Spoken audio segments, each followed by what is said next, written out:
We actually met on a website called showofcars.com, but we didn't know that we lived basically pretty close to each other.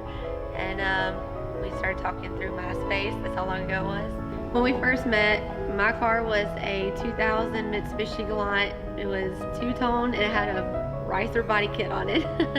And his was a 2008 Civic, which was Ricer as well, but I'm glad we've grown out of those. Now, it's a little different. I've changed a lot over the years. As far as my car taste, I got a 2013 ZL1 and I have a 1978 Bandit Trans Am. But I also still like my imports, so I got a 98 240 SX I'm working on, a little cookie.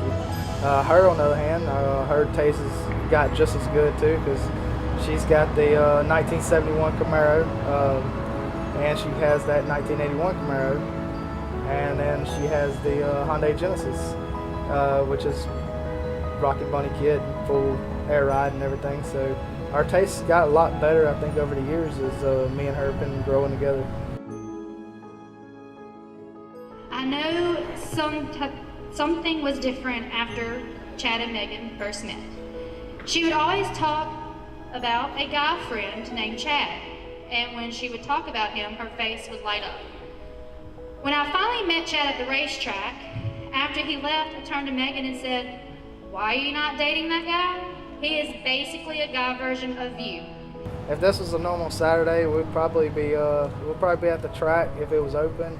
If it wasn't open, then we would probably be racing somewhere. If not there, probably a movie or something. Most of the time, a car show is something dealing with cars. Pretty much 90% of the time.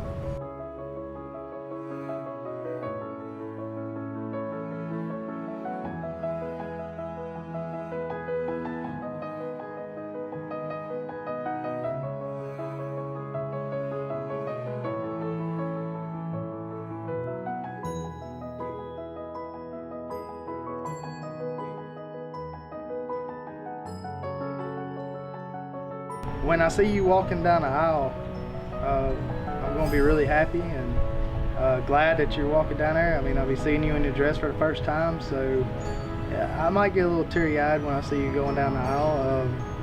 But I guess we'll see when it happens later on today. And as far as how our life is going to be after the wedding, I can see a lot more vacations and a lot more time with you as a family. And as far as going to car shows and everything, it'd be, I think, a lot easier to travel. And as far as the future, I could see us having kids and getting to spend time with them and build them a hot rod or something. And I think it's going to be really neat, really cool. I can't wait to spend the rest of my life with you.